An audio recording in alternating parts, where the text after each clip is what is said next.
Welcome to another episode of Empower Apps. I'm your host, Leo Dion. Today, I'm joined by Rachel Brindle. Rachel, thank you so much for taking time to come on. Yeah, happy to be here. Before we get into Swift testing and all the new stuff with testing, I'll let you go ahead and introduce yourself.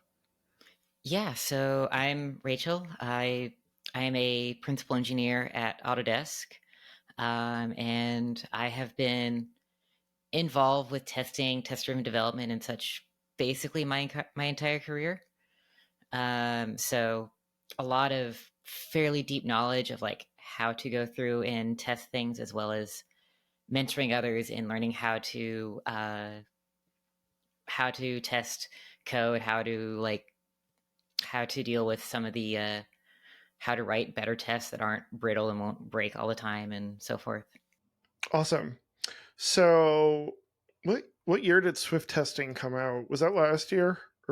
It shipped in Xcode 16 last year, but it was it was open sourced in September 2023. Okay. Yeah. So you did a lot of work with XC testing. You have a few libraries you actually built for XC testing to help folks. What did you think about the process as far as Swift testing is concerned, and how we got to where we are now? How we went from XC testing to Swift testing, and um, what do you miss? What are you happy that we got rid of? Things like that, I guess. Yeah. Okay. Yeah. So uh, in term in terms of what I miss, so Swift testing is obviously, because it's only like publicly, it's only like a year and a half old, though I know for a fact that like it didn't just pop out of nowhere. They've been working on it since at least macros were a thing. um Swift testing, if it's still like no more than, it can't be older than like 3 years. It is nowhere near as mature as XCTest is. XCTest was introduced in iOS 7, iOS 8 era. But even still, it dates back to much older Objective-C focused testing APIs like Testing Kit and so forth. And those date back all the way to the 90s. Yeah, I was going to ask about that because, like, XC test, I would assume, like you said, is from like quite a while since Objective C. Because I can't even imagine what they used for testing before that. Yeah, it was. I don't think Apple had. So it was initially started as some third party, like predating. It might even predate like Apple buying Next. I don't that that I don't quite know the history there. But there was Testing Kit, and like a bunch of like other third party stuff is what people used. At some point in the 2000s, Apple started shipping or like including Testing Kit with Xcode, so that you didn't have to download that as a third party thing. Um, and they started to just refine that over time, and eventually they rewrote it with XCTest, and shipped that. So Swift test, like the big thing I was going to talk about is what you miss from XC testing, but then like a part of that is just what we could do with Objective C that we can't get away with in Swift, right? Somewhat. So there is the open source XCTest. It's Swift Corelib's XCTest, and that is written entirely in Swift, and that enables that has been around since since Swift Package Manager was open sourced back in like 2015 or so. And that is not feature complete with with like the private XCTest from Apple, but it does a lot of what you can do with XCTest. So that enables a lot of the like dynamicism of it. XCTest is really much more mature or much better for like building testing tools on top of. Like you can dynamically create and register tests at runtime in XCTest, which is not a thing you can do in Swift testing at all. I know that are people on the Swift testing team interested in enabling something like that, but it's just not there yet. There's other stuff like automation tests are built on top of XCTest. Though reading between the lines, they're definitely moving to enable that feature in Swift testing. And then there's other minor stuff like performance tests. The XCTest has the measure API, so you can go and figure out how long it takes to like run a bit of code, so you can see like, oh, do I have any performance regressions in this area and such. And you can kind of do that with Swift testing, but like for a bunch of reasons, Swift testing's concurrent test runner being a major issue there, it's not great. And of course, there's not really an equivalent to like the measure API. What did you really like about Swift testing and where it's headed right now compared to XC testing? So the thing that I really like about it, first, the DSL of the experience of actually writing tests is much nicer than with XCTest. The macro, or just being able to specify like the @test macro and then just like a bare function, is great, especially in Swift 6.2. I think it's SE 451 adds just like you can, I think it's bare function, it's like bare identifiers.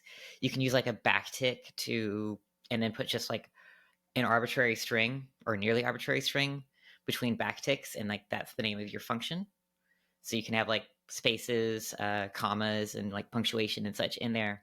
Nice. And so that will then like render nicely as like a full human readable string. So you don't have to do this weird thing where like you have @test and then whatever human readable string, and then a non-human readable but like valid function identifier afterwards. Okay, so now you could just make the function whatever you want and put whatever characters you want in Yeah, it. yeah, and That's crazy. that's Okay. so much better. Um, that's useful for non-testing stuff, but mostly it's useful for testing. Right, That's right. like reading the for the proposal for that. That's like the main motivation they cite. Yeah, makes sense. Yeah. So yeah, like the going back to other things that I really like about Swift testing. I like how it's much more open. Both like it's developed mostly in the open. There is like the integration stuff with Xcode that is necessarily private and such, but the like there is a testing work group which I'm a member of, and it follows a form of the Swift evolution process. Like testing proposals are in the Swift evolution repo, but the proposals are formatted slightly differently and such. So I'm really liking that. There's a lot more community engagement in the development of Swift testing. Yeah, and I think that's the biggest advantage is the fact that it's open source and now we can like build a whole set of tools around that and help it facilitate its growth, I guess. Um what do At what point do you think it'd be important for a team to migrate from XC testing to Swift testing? Um, Really, that depends on the team. Like, there's a bunch of tests that are written right now that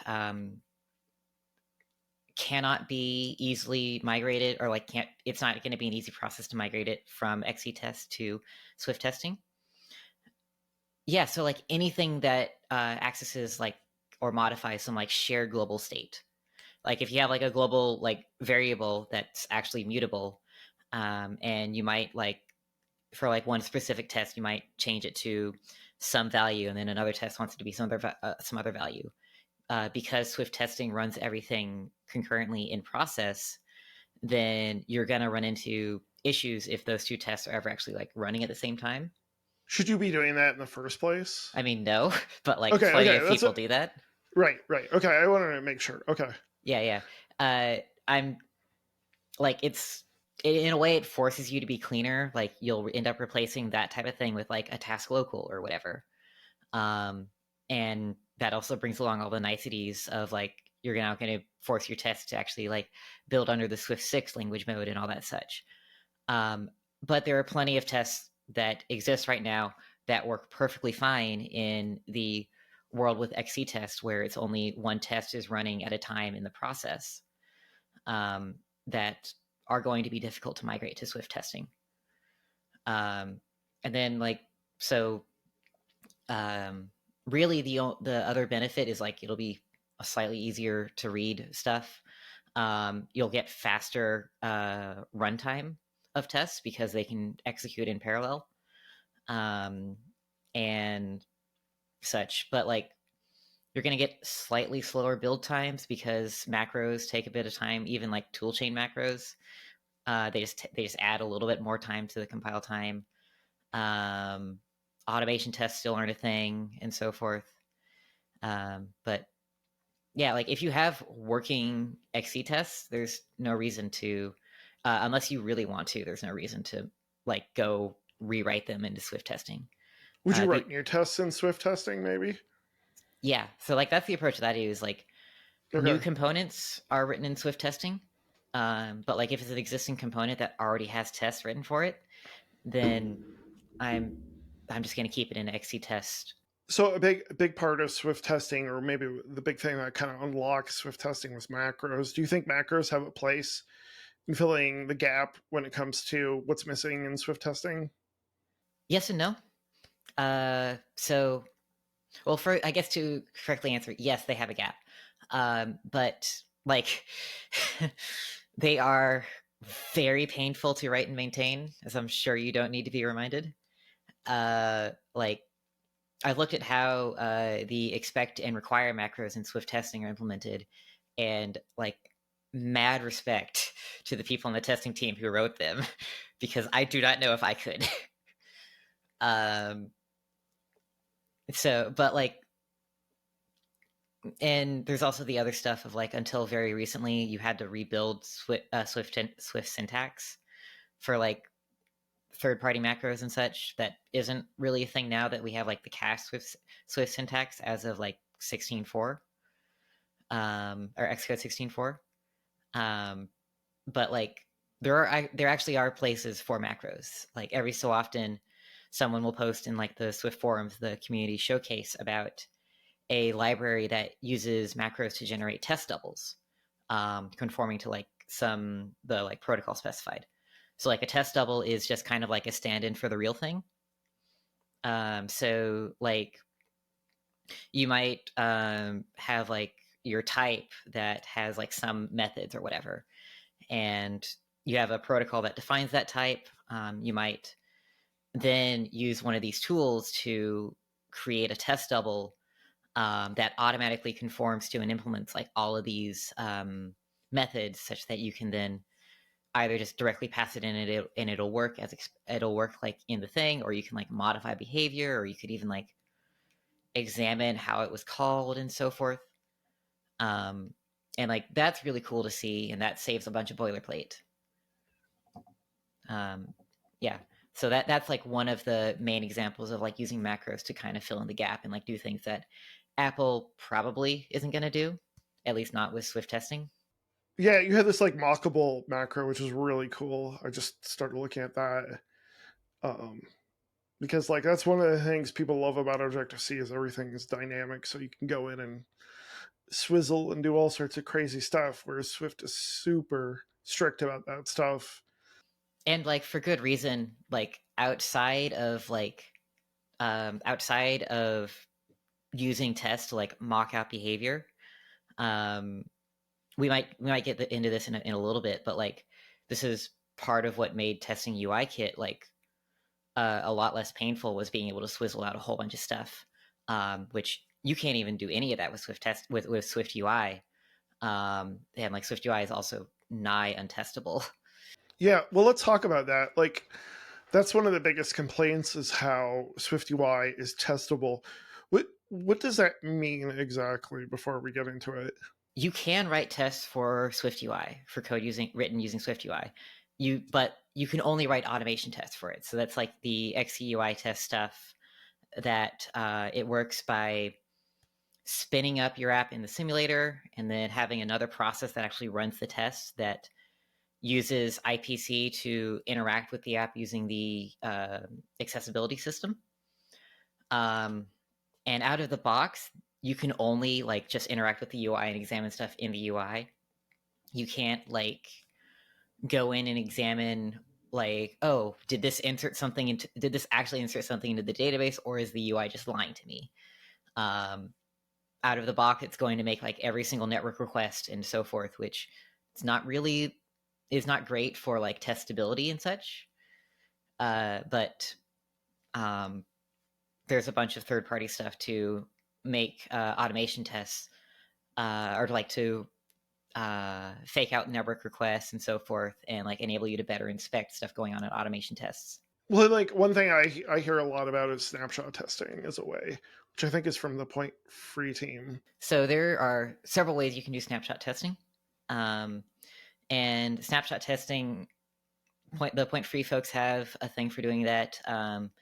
There's a much older API from I think Uber was the first people who made it. Uber, Facebook, one of those groups. That's iOS snapshot test case. That's but basically both of these, the Point Free one does a little bit more. You have a little bit more options to like actually inspect it. I'm more familiar with the other one. It works by just rendering the UI into an image, and then basically working entirely as a regression test of like you render the UI into an image, you test that, and you just assert that the image is the same as like a previously recorded image was. That can work either as like an XCTest automation test, or as more of a unit test, like in process test. And that's fine. Like it works for like pure regression stuff. It's very brittle. Like I do not envy the people with snapshot tests going into who are probably not having a very fun summer, having to re-record all of their stuff for like the liquid glass design language change, and especially like each new beta, it's going to change. But even like going between like minor versions of the OS, there are like going to be slight changes to how things render and so forth. There's even like stuff of like whether when the simulator runs on like an Intel or like a Apple Silicon Mac, it will render it slightly different. So you have to do like some sort of like fuzzy image compare instead of just doing a straight up like pixel by pixel compare. So like snapshot tests work, but they are extremely brittle. When I say that SwiftUI isn't testable, what I mean is that I can't like write a unit test for it. One of the things that you can do with UIKit is you can directly call the methods that UIKit itself calls when it's like when you tap for that lead to like a button callback being called. So it's possible for me to like write code or to write a test that's just like, hey, when this button is tapped, I write to the database, and I can actually then inspect that the database was written to, or like that a test double that represents the database was talked to. And that's not something you can do with SwiftUI. You can't simulate a button press in test. Could you, if you're a glutton for punishment, could you use something like an inspect and push the button? Yes, there is a third party library called View Inspector. I'll add it to your show notes. And that, to its credit, it does a really good job of allowing you to inspect and test like SwiftUI stuff, SwiftUI views and so forth. But it's incomplete. There's a bunch of like there's a bunch of APIs from Apple that it doesn't have good inspection for, because it uses the mirroring API to be able to inspect things, and then it has to know about specific like subcomponents within to go like inspect. Oh, this was the UI the Swift UI button, like tap handler and such. It doesn't just kind of automatically support new Apple provided Swift UI views by default. It does work with like your own third party views because then you can directly inspect like the properties on it because of the whole access control stuff. It works. It's also brittle. It's vulnerable to internal changes in SwiftUI, of That's course. exactly what I was going to say. Is like if Apple changes something, good luck. And that happened last year. So yeah, really, what I would love to see is first party support for that. I know for a fact that like every time, because I bring it up every year in a WWDC lab, that both the SwiftUI and testing teams get that very frequently as a request, but for various reasons they haven't been able to deliver that. How would you picture something like that? Like you just create a SwiftUI view, and then some sort of select. Like how does web do it? Right, web would just be like, oh, grab the button using a selector, and then push the button. Is that what you're kind of thinking? Yeah. So that's exactly what I'm thinking. Like, um, something that I've been working on is like a blog post is um, exploring what that might look like through the lens of like, well, this is what we might try to do for UIKit, and then because we can do it for UIKit. Um, I like the approach of interacting through the accessibility system that the automation tests take because that already exists. That forces you to actually add accessibility support and such. I think that'd be a really good thing to do.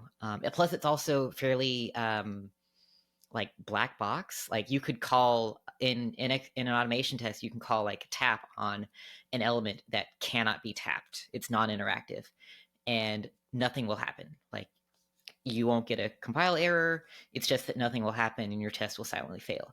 And or maybe it won't fail depending on what your next assert is. Um, or won't. Yeah.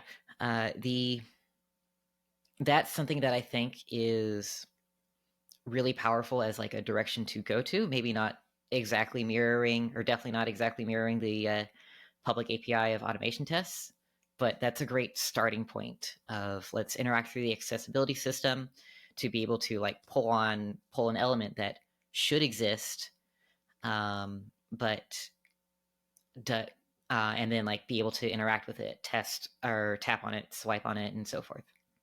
So I want to jump back, talk a little bit more about Swift testing. So one of the things I really liked about it is the way that you can organize your tests without needing to do certain things with classes and stuff. Um, kind of explain the whole suite testing thing and what are some things developers should be thinking about when they write their tests and how they organize them. One of the really cool things about Swift testing is the fact that you can nest suites as much as you want. You can have zero suites, so just bare functions that are with that test macro. You can organize. You can have like a single layer of suites. You can have as many as you want. You do run into the issue where if you have properties on like the parent suite, a child suite cannot reference it because they're structs and they can't know about. They're not getting like a reference to like an instance of the parent struct and so forth. So you can't like you have that limitation. I'm hoping that once Apple provides like more APIs for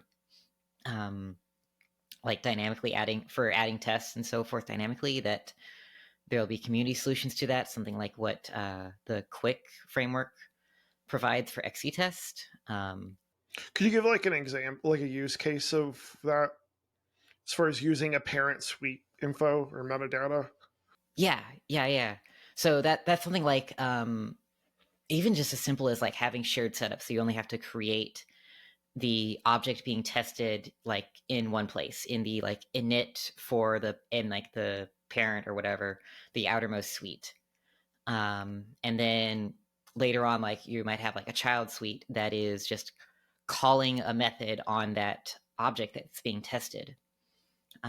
That's one way to do that. I also like to nest suites, or I would like to nest suites for like conditionals and such, like a child one suite for if this conditional is true, another for if it's false and such.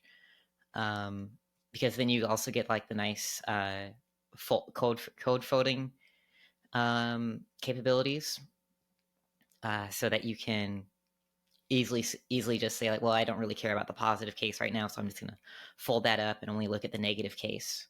Like what I use a lot, and we'll get into traits later, but is like I'll have a suite that I do a lot of full stack Swift stuff, and so I'll have a something that's only supported on Apple platforms. So I end up having to do like pound if, can import, or something like that to kind of distinguish between the two, and or like SwiftUI, for instance, and then like I have to create a variable and then use that as like a basically a global variable that says whether it's available or not, and then use disable it based on that, which it's kind of a mess, but it works. Um, we'll talk about traits more, but back to like suites. What do you think? What are some tips you have as far as how you should organize your tests? So yeah, I personally tend to just do one layer of suites, just because what I would like to do is I would like to nest them for conditionals, but it doesn't really work out well. Um, so I just do one layer and then either organizing them with tags or using just good old like mark comments. Like I usually just do. I'm still stuck in the way of like I'll have a test suite lined up with a type essentially and do it that way. Is that do you feel like that's still a good way to go about it, or are That's there how I better? do it. Okay, Yeah, we'll have like yeah, a suite that's like my object tests, yeah, and okay, then I'll and it's good for have like code coverage too, yeah, because then you could tell, okay, what is this testing, and then what are you missing? mhm, yeah. Um, But you could also do that like without the suite. It does make it nicer in terms of getting the like test diamond on the like left side of the editor, because then you can just select everything there. But you could also, if you didn't want that, you could organize. You could just have them all on top of the file, and then have like the file be kind of your top level organization for it. But then you don't get like shared setup and so forth. right, exactly. Yeah, so I kind of talked a little bit about platform and OS disabling using traits. What are some other traits that people should be aware of? Yeah. So you talked about like the enable disabled traits. For your case, actually, I would recommend making like a custom trait that automatically does the like, oh, if Mac, if iOS, if Linux or whatever. Uh, it's not that hard. You can create a type that conforms to. You'll probably want to do both test trait and suite trait. And if you do conform to suite trait, you should implement the is recursive and then just have that be true.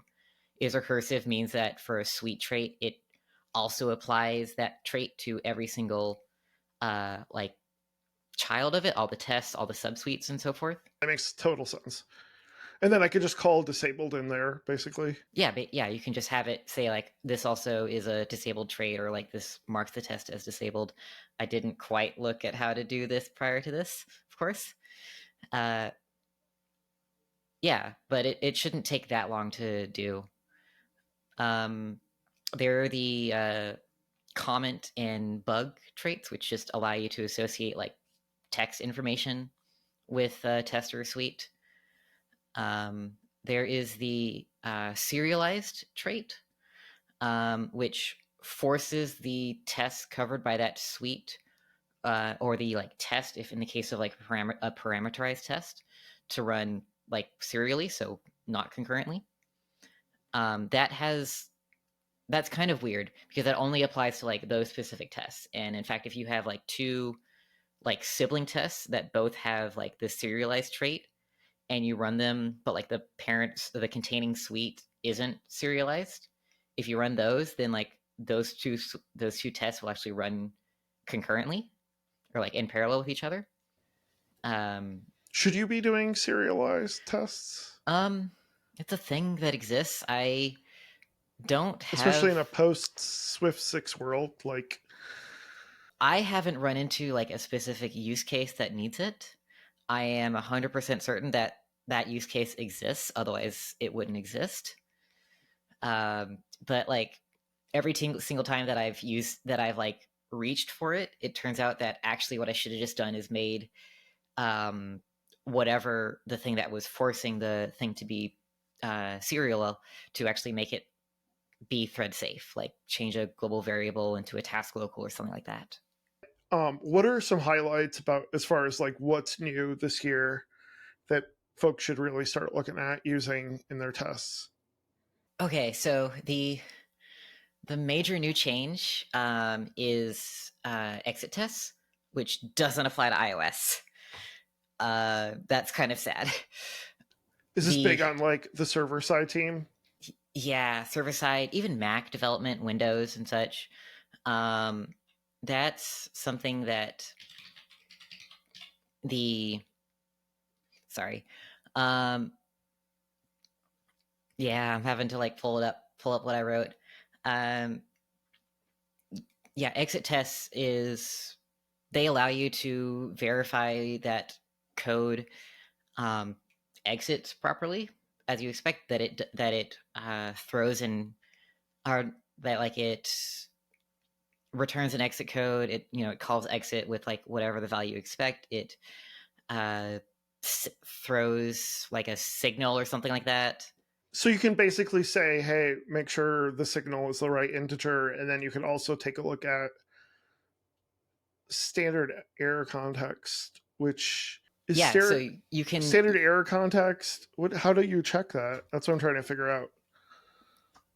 so uh, Oh, I see. The result has standard y- error content as a property. Okay, yeah, sorry.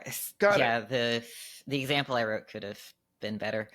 No, no, Um, no. Now, because I didn't understand what result was, and I was like, I'm looking at this, and I'm like, okay, so result is basically some sort of structure which has all that metadata attached with yeah, so the exit. Okay, it has the if you tell your exit test to grab the standard error, then it will then that standard error content will be non-nil.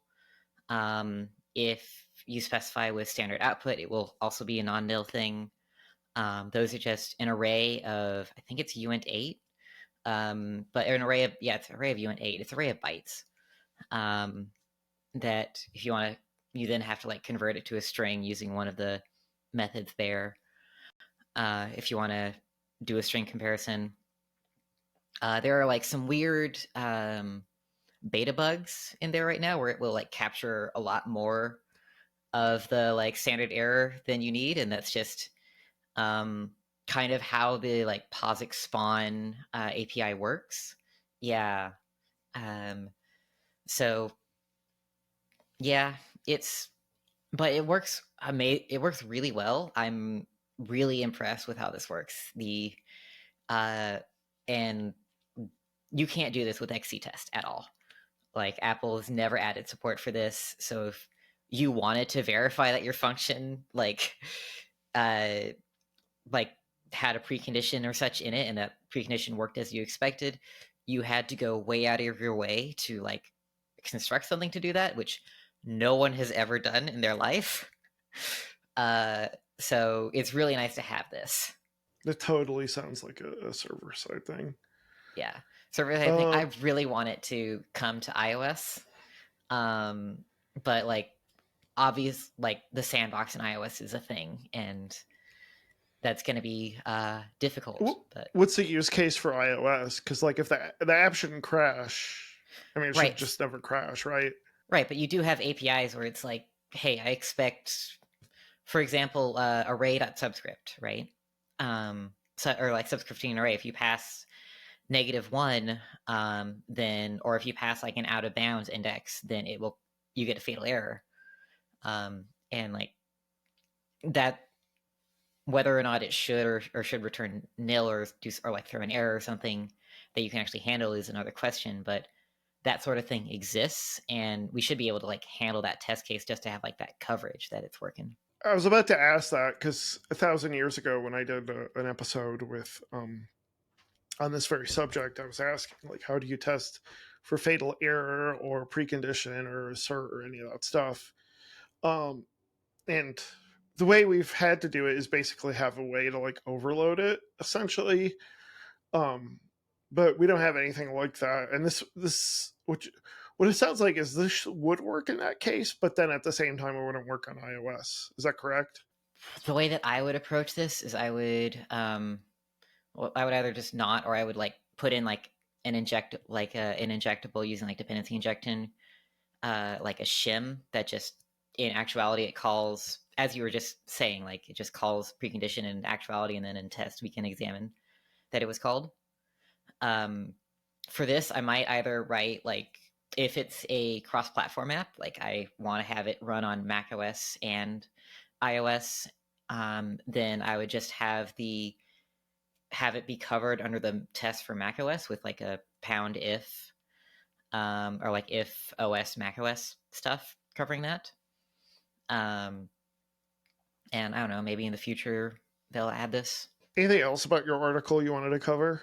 There's a few things that are promising that isn't in there yet. The thing that I didn't write that I am most excited for, because there is the pitch that I wrote that I am extremely excited for, um, is a thing called issue handling traits, and these allow you to filter or like modify issues. So like if you have a pound expect that that fails, like it pound expect true equal false, that's guaranteed failure there.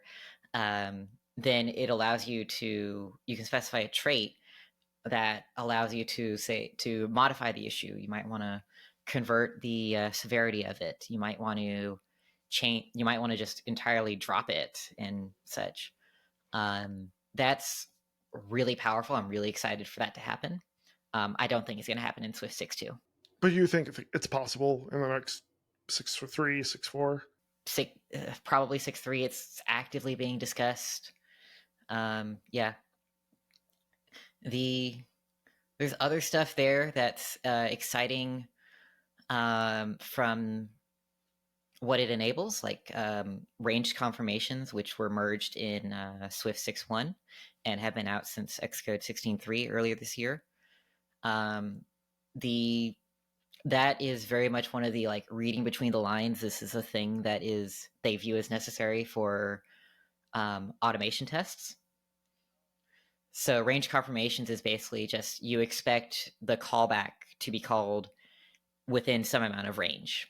And the example given in the in the proposal is using an automation test of like, oh, you have a button and you can expect it to be tapped, clicked once, but what if like the user actually interacts with the app at that point, like a human operator on the simulator or something like that?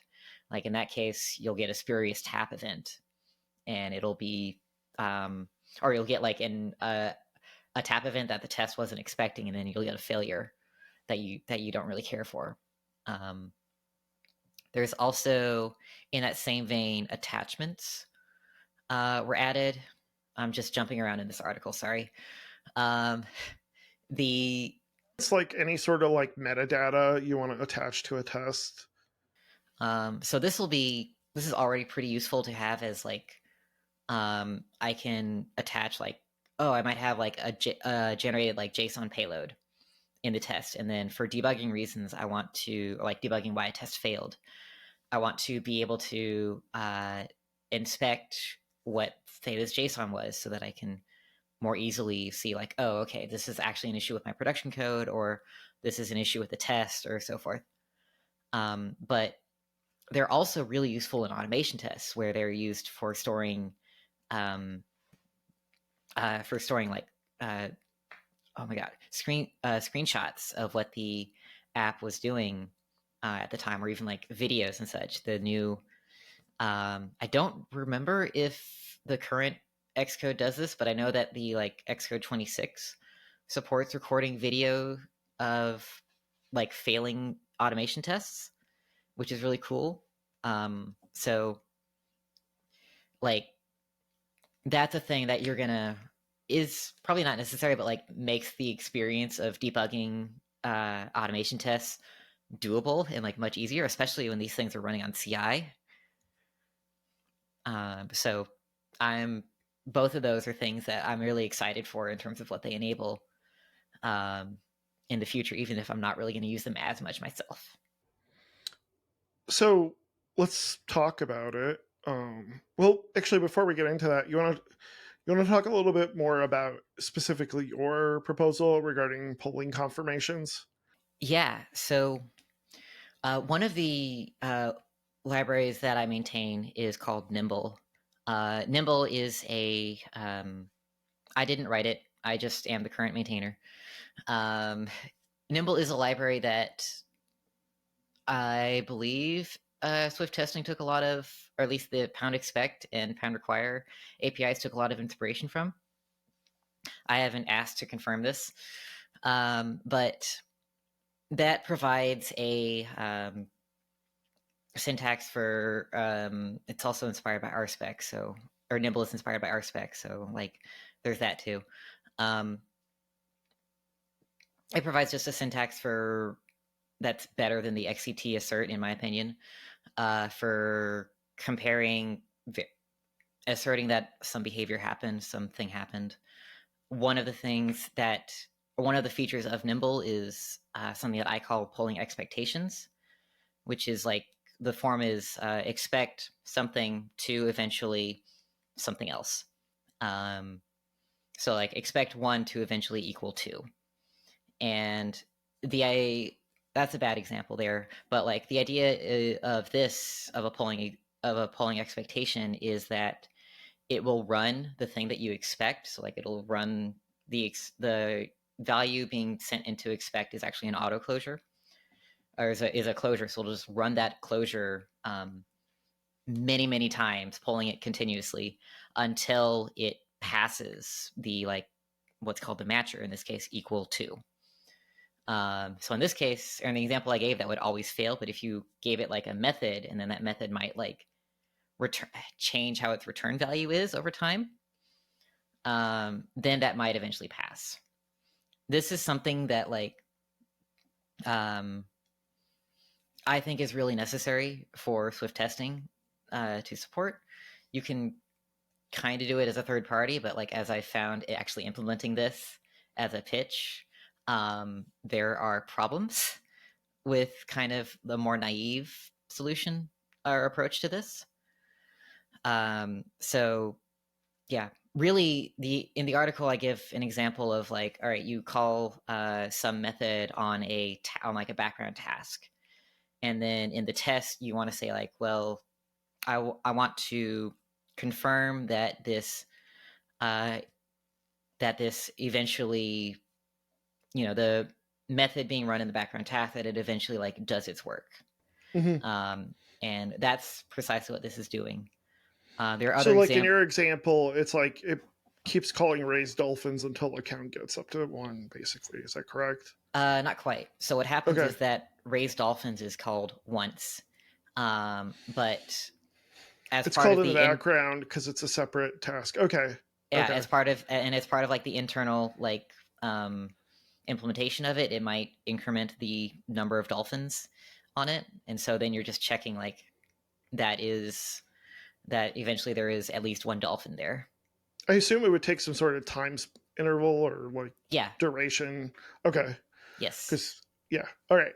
Yeah. That's That's been really interesting. yeah.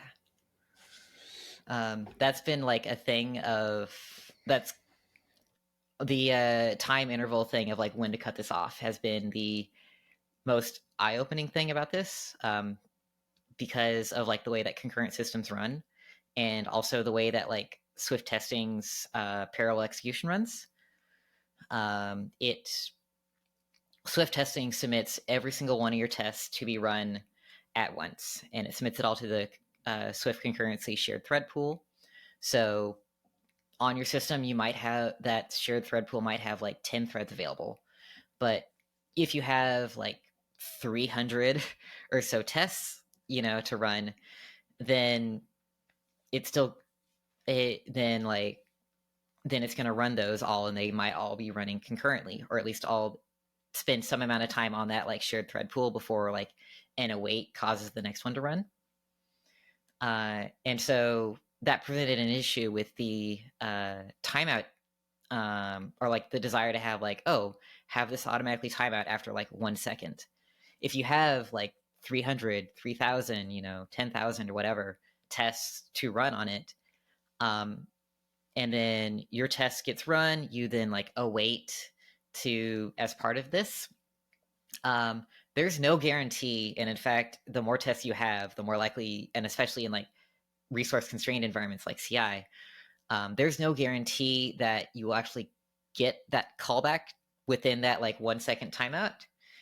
So on like extremely large test suites, this will polling confirmations, as I originally implemented it, I have fixed that now, will be increasingly flaky and unreliable. Okay, that makes sense. Yeah. Yeah. CI can Disappointing, be. but it makes sense. Yeah. All right. Before we close out, a lot of people are curious about XCUI tests.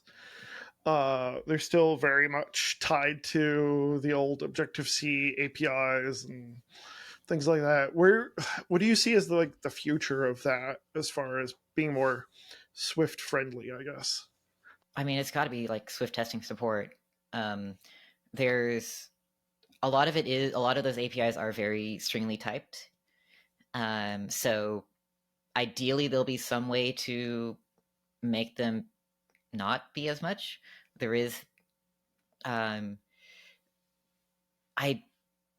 don't really see how. I guess there is the the dynamic callable, or like the dynamic property accessor from a while ago that could be used to at least make it feel more Swifty, even if it doesn't actually provide any guarantees. That might be it. But or that might be it in terms of like making it feel more like idiomatic Swift. But like, I think what they're more interested in doing is enabling like using the automation framework with Swift testing. Because one of the things that they did, I don't remember whether it was 16.3 or 16.4, but they pulled out, or Xcode 16.3 or 4, they pulled out the audit. They made a new XC automation framework, which is separate from XCTest, which is another one of those reading between the lines of like, they're clearly going in the direction of enabling automation tests with Swift testing. Yeah. What is the automation framework exactly? It's all of the XCUI test APIs. Okay. So it's like getting it's like the XCUI element, so you can get like some view element by the accessibility identifier. Okay. It's like the XCUI application and like interacting with it through there. Yeah. Is that used outside of testing for like Mac OS apps? I don't believe so. No, it's not. Okay. It's entirely meant for use with automation tests. Because I know like there's apps that'll always ask for like accessibility access. Is that's something different? That is also it's a different automation library from Apple. Great. So that is much more of like just being able to interact with the system through the automation API. I believe I wouldn't be surprised if XC automation is fundamentally using like those same APIs under the hood. Under the hood. Yeah, that's what I was going to ask. Okay. Okay. So that's But I basically don't have any way to verify that. But it's probably true. Anything else you wanted to talk about, especially with DubDub or testing, before we close out? Yeah, I guess the other stuff, you've talked about it with other folks as well. The other stuff I'm really excited for are all of the like concurrency improvements with Swift 6.2. I've been like diving into those and just been really excited for that. The defaulting to running everything, or constraining everything to the main actor, and so, as opposed to like non-isolation, is something that I'm excited to see. Though it is right now very buggy. But it's also just happened. It's early in the beta season. We'll see how it turns out. Maybe it might. I've only ran beta 1 so far. I know that beta 2 came out last week, and of Xcode. I have not installed any of the OSs. I don't have spare devices for it. So like, I only have my main phone. I only have like an iPad that I am not ever going to put a beta on that device. So I use it for some safety critical stuff. So I need it to run a stable OS. Yeah, I get it. Cool. Well, Rachel, thank you so much for coming on the show. It's great to have you on and talk about this stuff. Where can people find you online? Yeah, I am. My blog is at rachelbrindle.com. I'm on Mastodon at Unata at hackaderm.io, and Instagram, though that's mostly flying stuff now, at Rachel Brindle. Yeah. Thank you again. We'll put links to the proposal, your blog post, all that stuff in the show notes below. People can find me on Twitter at... Oh, God, Twitter. That's an old one. X, whatever. Mastodon at LeoGDion at c.im. I'm on Blue Sky as well at LeoGDion. Take a look at me there. Links are in the show notes. If you really enjoyed this episode, please like and subscribe. Early access is to those who join Patreon, so thank you for all the Patreon supporters. It's super helpful. Thank you so much, and I look forward to talking to you in the next episode. Bye, everybody.